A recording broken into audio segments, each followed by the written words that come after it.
출가합시다. 안녕하십니까. 출가일기의 석정입니다. 우리는 흔히 행복을 얘기합니다. 누구누구는 행복하다 아니면 불행하다. 어찌 보면 절에 와서 기도하고 모든 우리들이 와서 절에 와서 하는 모든 의식들도 아마 행복해지고자 하는 그런 마음이 있을 텐데요. 오늘은 행복에 대해서 잠깐 말씀드릴까 합니다. 행복이 한문으로 이렇게 한번 풀어볼까 합니다. 행복이라는 말이 한자로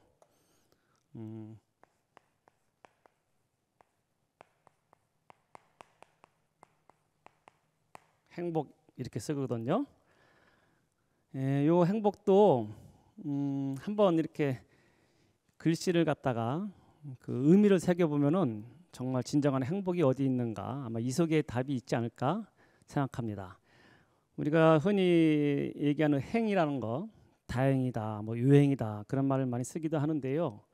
이 행자는 원래는 요자에다가 역자를 붙이는 그런 글자라고 합니다. 원래 이 글자가 원자는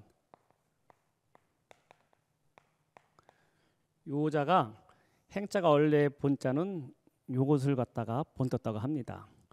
이 의미는 뭐냐면요. 행복이라고 했을 때 이 행자라는 것은 요라는 것은 뭐냐면은 일지 죽을 요자입니다. 이 요자라는 것은 우리가 예로부터 요절하다 하잖아요. 요절하다는 그 말 속에 있는 그 뜻이기 때문에 이 요라는 것은 원래 18세 18살 이전에 죽는 것을 요라고 합니다. 요절했다고 하면은 보통 18살 이전에 죽은 그런 사람을 표현할 때 요절했다 이렇게 얘기하거든요. 그래서 여기서는 이 행자라는 것은 뭐냐면은 18세 요절하다는 그 글자와 역이라는 것은 거역하다 그런 의미가 있거든요. 쉽게 말해서 18세 이상을 사는 그 인생을 갖다가 18세 이전에 죽는 그것을 면해 가지고 거역한 그 글자를 행이라고 한다는 거예요.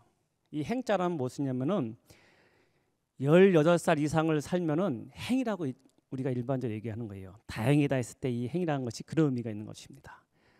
우리 지금은 18세 이상 20살 더 나아가서는 80, 100세까지 사는 시대가 됐지만 예전에는 18살, 18세 이상 살기가 굉장히 어려웠어요. 1900년도 초반만 하더라도 영아 사망률, 갓난 아이가 태어나면은 그 사망률이 30%가 넘었습니다. 우리 어머니 때만 생각하더라도 10명 중에 태어나면 3명은 죽고 7명이 사는 거예요. 영아 때. 또 다행히 어린 아이 때 그것을 이겨냈다 하더라도 20살 이전에 성년이 되기 전에 여러 가지 질병이든지 사고로 인해 가지고 많이 죽었어요. 그래가지고 예로부터 18세 18살 이상이 되면 성년이라 해가지고 성년식을 거행한 것이에요. 그래서 조선시대 때도 보면은 계례라 해가지고 남자 같은 경우에는 관을 쓰고 그다음에 여자는 쪽들이 비녀를 꽂는 것이 18살을 전후해서 이런 의식을 하는 것입니다. 그만큼 예전에는 이 어렸을 때 죽는 그런 경우가 많았기 때문에 그 20세 이상만 넘기더라도 그것을 행이라고 한 거예요. 행 속에는 이와 같이 이 젊었을 때 어렸을 때 죽는 것을 벗어났다는 의미가 있는 것이 행이라는 의미가 있는 것이고, 이 복이라는 그 글자는 원래 이것도 한번 의미를 갖다가 나누어서 생각하면은 이 글자하고 이 글자가 합쳐진 거예요. 이 글자는 뭐냐면은 우리가 제사 지낼 때 예전에는 제사 지낼 때 제단을 갖다 다 차려놓고 여기다 고기 같은 거 제단 같은 거 다 차려놓고 여기다 이제 고기 같은 거 올려놓은 다음에 그냥 피가 뚝뚝뚝 떨어지는 모습을 갖다가 한 것이 이것이 이 시자가 원래는 제사 지낼 때 그 제단을 의미하는 것이고, 요 글자는 뭐냐면은 예전에 이렇게 해가지고 술잔, 예전에 이게 술잔 같이 이 모습 비슷하잖아요. 그래가지고 뭐냐면은 이 복자라는 의미는 뭐냐면은 제사를 지낸 다음에 끝난 다음에 술을 음복하면서 행복하게 지내는 것을 복이라고 합니다. 이 행복이라는 말 속에는 쉽게 말해서 18살 이상을 사는 사람이 식구들과 아니면 조상들 위해서 모여가지고 조상들한테 제사를 지내고 식구들끼리 모여가지고 즐겁게 음식을 먹는 그런 의미가 있는 거예요. 행복이라는 것이 별거 아닙니다.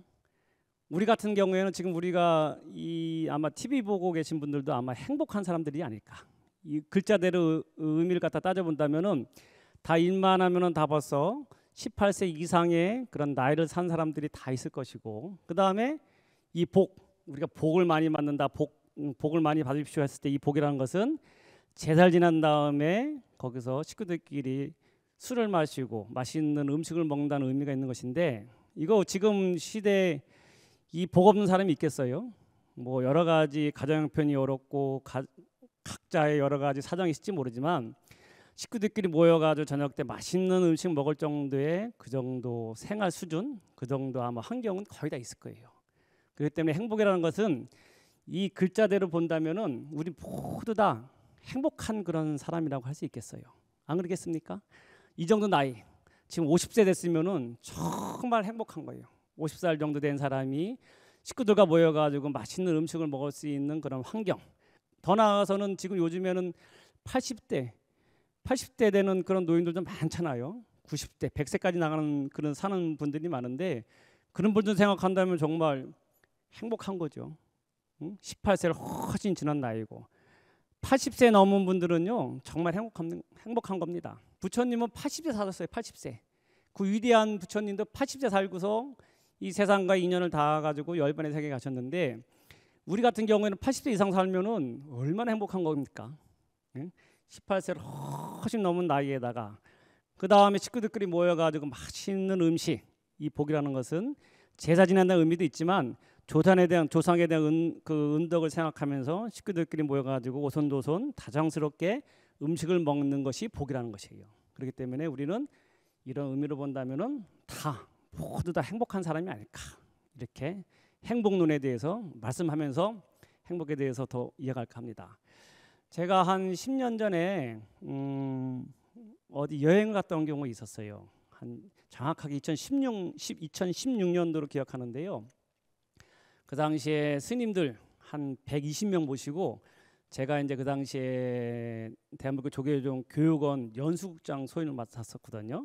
그때 스님들 모시고 어딜 갔다 왔냐면은 저기 히말라야 그 동북 쪽에 있는 인도 꼭대기에 있는 부탄이라는 나라에 갔다 왔습니다. 그래서 스님들 비구니 스님들 한 120명 모시고 그래가지고 전세기 비행기 하나 이제 조그만 거 빌려가지고 갔다 온 기억이 있어요. 그때 여러분들도 아시겠지만 부탄이란 나라는 그 당시에 한 10년 전에 그 통계에 의하면은 세계에서 가장 행복한 나라, GNH라고 이렇게 표현하는데, 그로스 내셔널 해피니스, 우리는 GDP 이름 많이 쓰잖아요. 어떻게 보면은 총 생산, 나라에서 막 돈을 많이 버는 나라가 행복하다고 GDP 뭐 3만 불 뭐 그런 시대 얘기하는데, 그 당시에는 행복의 기준을 해피니스, 어떤 사람들이 행복하느냐, 잘 살고 못 사는 걸 떠나가지고 세계에서 어느 나라 사람들이 제일 행복한 것을 갖다가 조사한 그런 연구 결과가 있었는데, 그 당시에 GNH가 제일 높은 나라가 부탄이라는 나라였어요. 그래가지고 우리 스님들도 그럼 도대체 부탄이라는 나라가 어떻게 살길래 사람들이 행복하는가, 그 다음에 거기에는 또 부처님 불교 국가라 해가지고 더 이제 스님들한테 호기심이 있어가지고 스님들 다 모여가지고 간 거예요. 그래가지고 한 120명 스님, 비구니 스님 해가지고 그 당시에 해국 큰 스님을 모시고 지도법사로 해가지고 스님들이 간 겁니다. 갔는데 저도 이제 그러니까 제가 책임자로서 간 거죠. 맨 처음에 갔을 때 부탄이라는 나라는 산악지대였어요. 처음 갈 때부터 아주 그냥 굉장히 힘든 여정이었거든요. 뭐냐면은 거기는 산악지대, 히말라야 산맥에 있는 그런 나라기 때문에 다 산악지대고 높아요. 그래서 평지가 없어가지고 이 비행기 활주로가 짧습니다. 그래가지고 거기는 베테랑 그 기장 아니면은 운항하기가 힘들다고 한 그런 나라거든요.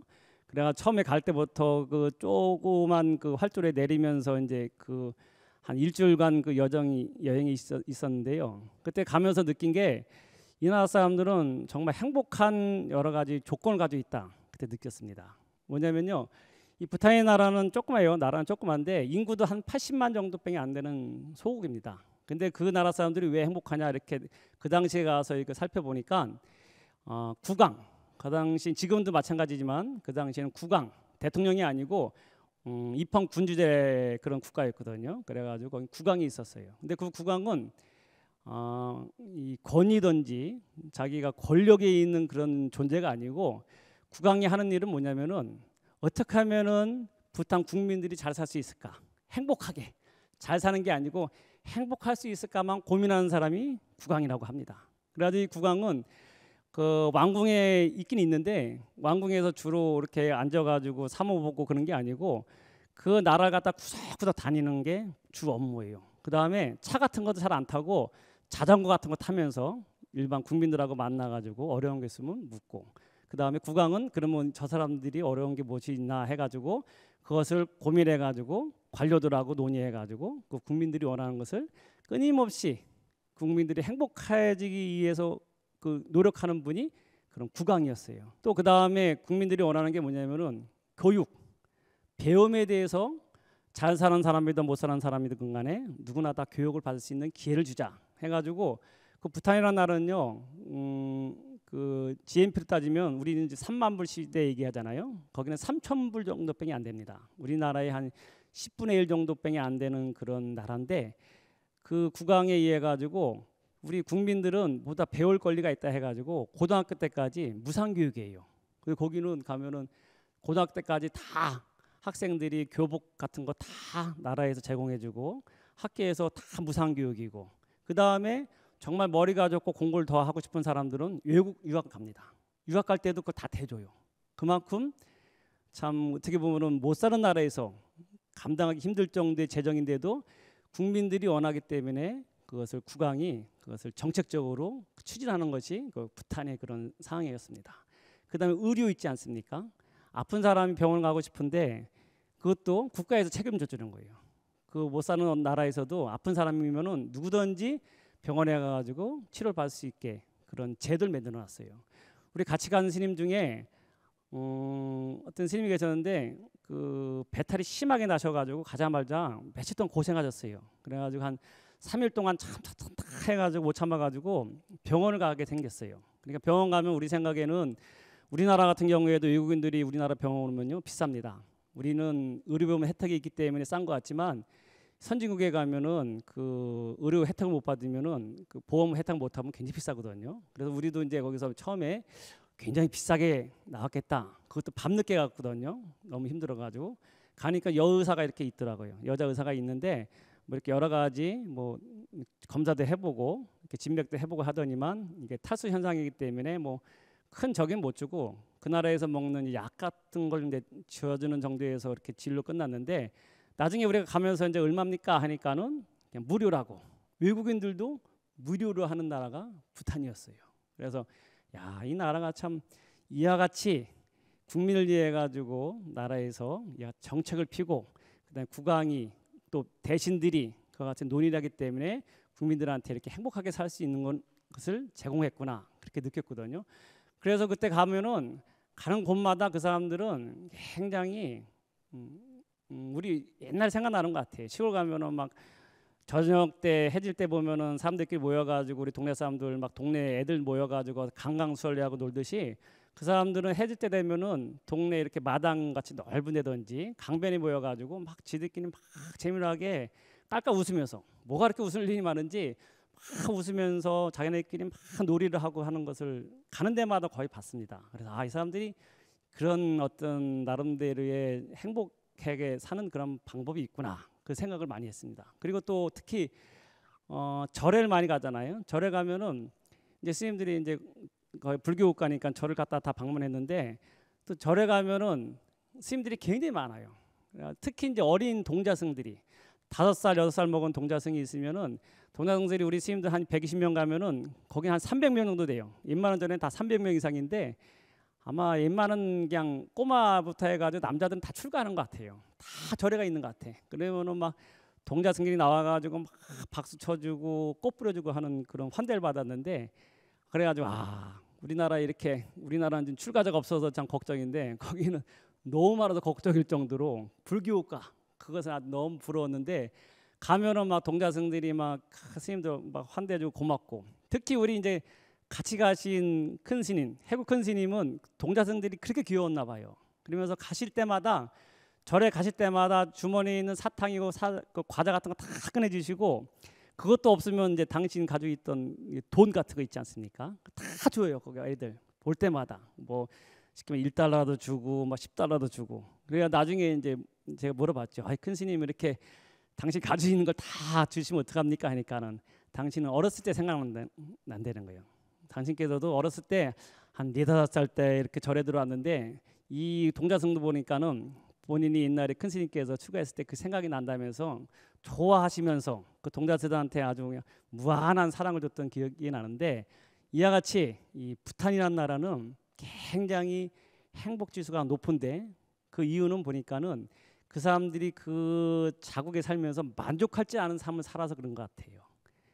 근데 안타깝게도 그것이 제가 갔다 온 지가 한 10년 전에 갔다 왔는데 요즘에 이제 어떤 그런 기사를 보니까는 부탄도 행복 지수가 많이 내려왔대요.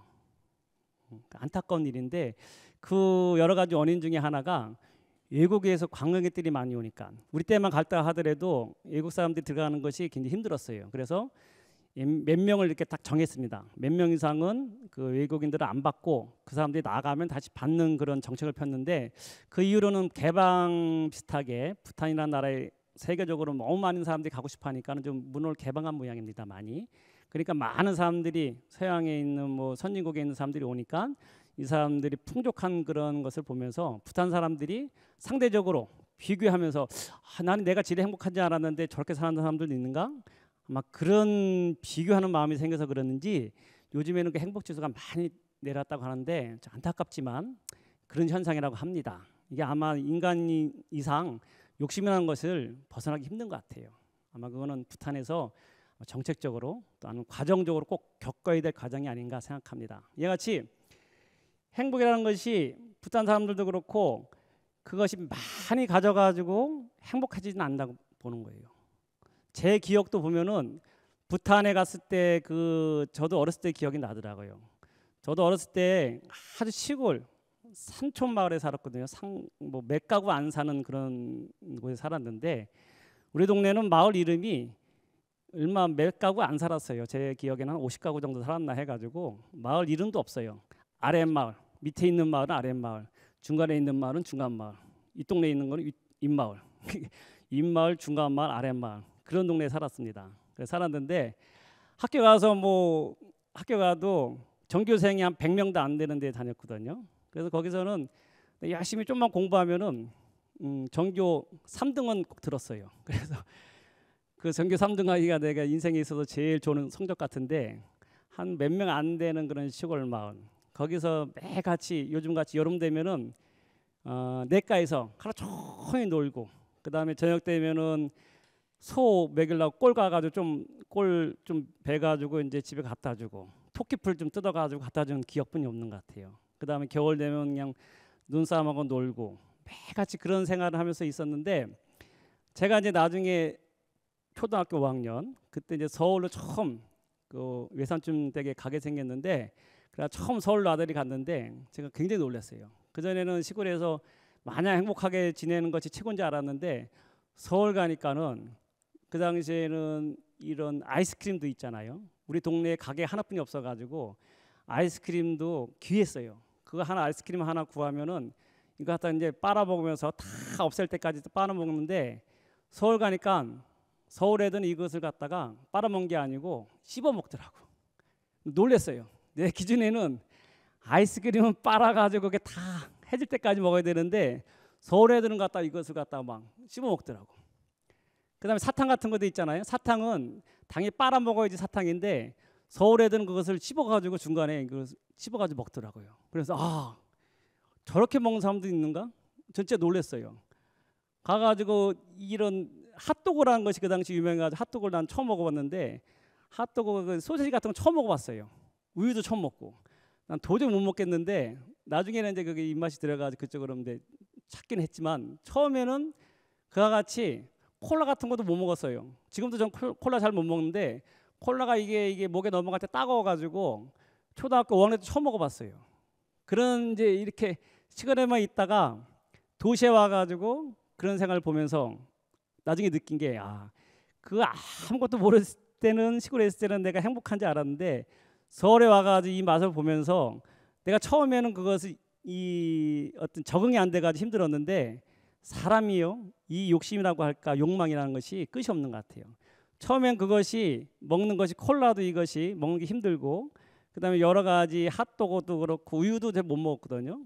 먹다 보니까 처음에 힘들었는데 나중엔 그 맛을 알면서 더 계속 좋은 맛을 찾아가는 것이 그런 모습을 제가 본 것이 사람이 처음에는 아무것도 비교가 안 되는 상황에 있을 때는 내가 최고 행복한지 알았는데 그 세계를 벗어나서 다른 세계에 들어가가지고 내가 이것을 갖다가 추구하다 보니까는 사람 욕망이 끝이 없다는 것을 제가 느꼈어요. 그래서 이 행복이라는 것이 비교를 하는 이상은 절대 행복할 수가 없구나. 이제 그 어렸을 때도 그걸 느낀 게 있는데 얘같이 여러분들도 행복해지는 것은 여기 처음에 얘기했잖아요. 나이가 18세 이상 먹으면 그 다음에 식구들끼리 모여가지고 저녁밥을 맛있게 먹을 수 있을 정도만 되면은 여러분들 다 행복하다는 것을 다시 한번 말씀드립니다. 제 비유를 들어서 말씀드렸는데 여러분들도 다 행복할 수 있는 모든 조건을 가지고 있어요. 지금 여러분들 많이 덥죠? 더우면은 어디 가게 가가지고 뭐 아이스크림도 뭐 자유롭게 사 먹을 수 있고 또 가게 안 가더라도 집안에 있는 냉장고만 열면은 냉장고 안에 뭐 여러 가지 시원한 음식들이 많은 것입니다. 특히 뭐 얼음 같은 거, 이 더울 때 얼음 같은 거 마음대로 먹을 수 있을 텐데 이 여러분들이 쉽게 즐길 수 있는 그 얼음이라는 것이요 굉장히 예전에는 구하기 힘든 거였어요. 뭐냐면은 우리들은 당연히 의뢰이 누구든지 쉽게 먹을 수 있다고 생각할지 모르지만 이 하나의 이 얼음을 구하기 위해서는 옛날에는 얼음 먹을 정도만 되면 여러분들 굉장히 높은 신분 정도 돼야지 겨우 한 조각을 먹을 수 있는 거예요. 쉽게 말해서 당상간 이 조선시대 때 이 어록에 우리 조선실록에 보면은 당상간 어느 정도냐면은 장차간 정도 돼야지 여러분들 여름에 얼음 한 쪼가리 정도 먹을 수 있어요. 왜 그러냐면요. 지금은 우리가 쉽게 먹지만 예전에는 얼음을 먹기 위해서는 한겨울에 소한과 대한 그 중간에 저기 하면은 음력으로 이제 정월달 그때쯤 되면은 얼음을 채취했다는 그런 기록이 있습니다. 주로 어디서 했냐면은 지금 서울에 보면은 서빙고 동네 이름이 있습니다. 서빙고동이 있고 동빙고동이 있는데 서울에 뭐냐면은 서쪽에 있는 것이 이제 서빙고라고 하거든요. 서빙고가 있고 동쪽에 있는 동빙고가 있고 궁전에 있는 내빙고 이렇게 보면은 예전에 보면은 서빙고 지금 이제 용산 쪽에 있는 서빙고 지금 용산 그 미군 기지 안에 있는 그 터가 남아 있는 것이 서빙고라는 것이 있고 여기는 이제 동호대교 쪽에 옥수동 쪽에 보면은 서울에 지금 동빙고 그 자리가 있고 내빙고라는 것은 뭐냐면은 궁전에 있던 거예요. 추운 겨울이 되면은 여름에 이 얼음을 갖다가 얻기 위해 가지고 제일 추울 때 그 기록에 의하면요 그 얼음 채취하는 것이 굉장히 고역이었다고 합니다. 특히 이제 요 서울 한강 근처에 있는 사람들이 주로 이제 이 얼음을 채취했고요. 그 톱을 가져가서 쓸어 가지고 그 정사각형으로 해가 직사각형의 그 얼음을 만들어 가지고 그 다음에 이 서빙고, 동빙고, 내빙고에다 이제 저장하는 거거든요. 근데 이게 얼마나 고역이었냐면은 그 사람들이 이거 하다가 죽은 사람도 굉장히 많다고 합니다. 기록에 의하면. 그래가지고 한강에 유역에 있는 사람들이 그거 안 하니까 나중에 충청도, 경기도 일대에 있는 그런 백성들을 모아다가 하도 안 하려고 하니까는 돈을 주면서 억지로 해가지고 시켜가지고 이 얼음을 만들었다고 하는 기록이 있거든요. 그러면 이 서빙고는 뭐냐면은 서빙고에는 이제 이 대신들 있지 않습니까? 아까 말씀드린 당상간이라 해가지고 높은 벼슬, 대감들, 영감들 하는 그런 사람들을 여름에 그 사람들한테 그런 얼음을 제공하기 위해서 서빙고에다 이렇게 딱 재워놓는 거예요. 예전에 석빙고라 해가지고 돌로서 이렇게 빙고를 만드는 게 이제 신라 시대 때 경주에도 좀 남아 있는데 조선 시대 때 기록에는 나무를 이렇게 줬어요. 나무로 이걸 땅을 파가지고 짓고 그다음에 거기다 집을 갖다 이렇게 둘러가지고 그것을 이제 보관하는 거거든요. 여름에 올 때까지. 그러면 한 여기가 하면은 이게 다 합쳐가지고 한 20만 개나 되는 이 얼음을 저장했다고 합니다. 그러니까 하나에 한 20kg 정도 나가는 그런 무게인데 어마어마한 그런 규모거든요. 이것을 백성들이 겨우 내내 제일 추울 때 작업을 해가지고 서빙고에다가 이제 그것다가 저장해가지고 여름 제일 이제 더울 때, 지금같이 더울 때 대신들한테 빙표라 해가지고 표를 하나 주면은 그걸 가지고 여기 빙고 가가지고 하나씩 받아오는 거예요. 그러면 이 얼음을 하나 받은 사람은 최고의 영예고, 이 얼음을 여름에 먹을 수 있는 사람은 최고의 관직에 있는 사람들만 먹을 수 있는 거예요. 그 다음에 동빙고는 뭐냐면은 제사 지내는 거.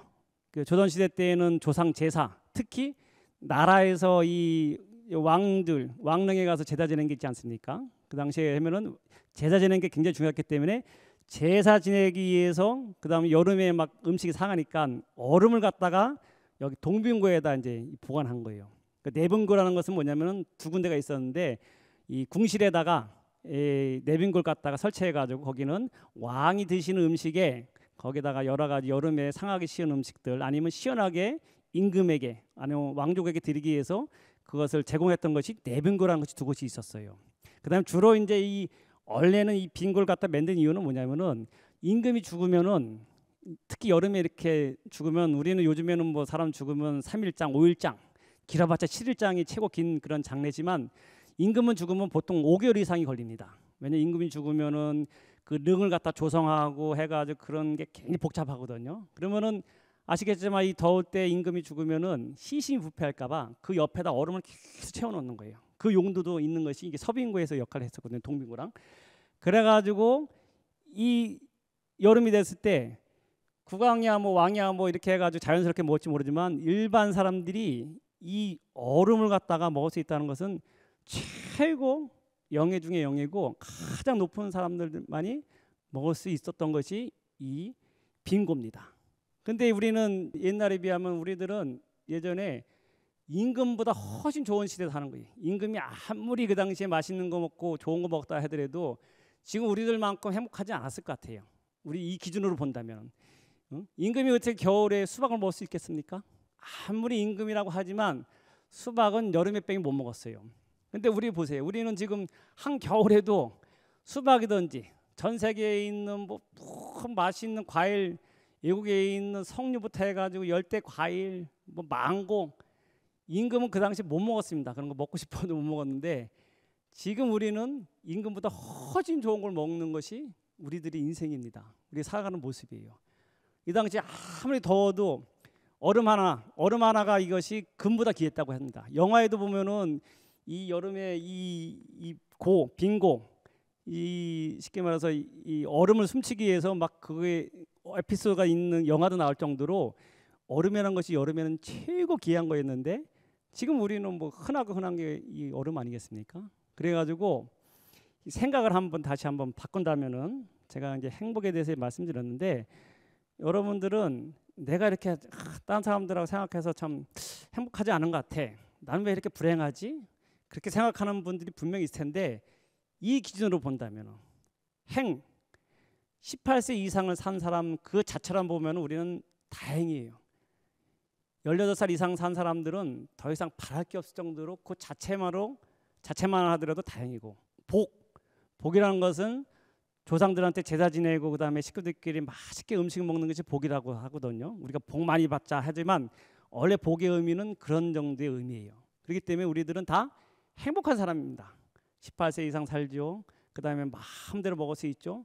또 특히 이와 같이 여름에 이 더운 여름에 마음대로 원하는 것을 빙수부터 해가지고 다 먹을 수 있는 게 우리는 당연하고 다른 사람들과 비교해가지고 나는 이렇게 뭐 싸구려 이런 것도 못 먹을까 할지 모르지만 거꾸로 얘기하면은 임금들보다 훨씬 더 여러분들이 행복한 그런 나날을 살고 있다고 생각한다면은 글쎄요 좀 나한테 힘든 상황 내가 이렇게 힘들지 모르지만 얼마든지 이겨낼 수 있지 않을까 생각합니다. 불교에서는 늘 말씀하는 게 있잖아요.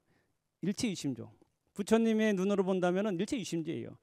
이것이 모든 것이 내가 지어놓은 것이고 마음의 작용일 뿐이지 원래부터 행복이 있고 불행이 있다고는 말할 수 없는 거예요. 그럼 뭐 많은 사람들이 그러면 돈 많은 사람이 다 모두 행복해야겠네요. 모든 사람들이 많이 가져야지만 행복이 그 가운데 있다고 하면은 당연히 돈 많은 사람들은 다 행복해야 될 것 같지만 안 그래요. 이것도 상대적인 것이고 아무리 많아더라도 자기가 부족함을 느끼고 상대 비교해가지고 자기가 부족하면 영원히 그 사람은 불행한 거예요. 하지만 내가 지금 없는 것 같지만 내 자신이 행복하고 만족하고 그 다음에 여기서 부처님의 말씀에 의해서 자기 자신을 돌아본다면 우리 모두 다 행복한 사람이다 이렇게 말씀드릴 수 있겠습니다.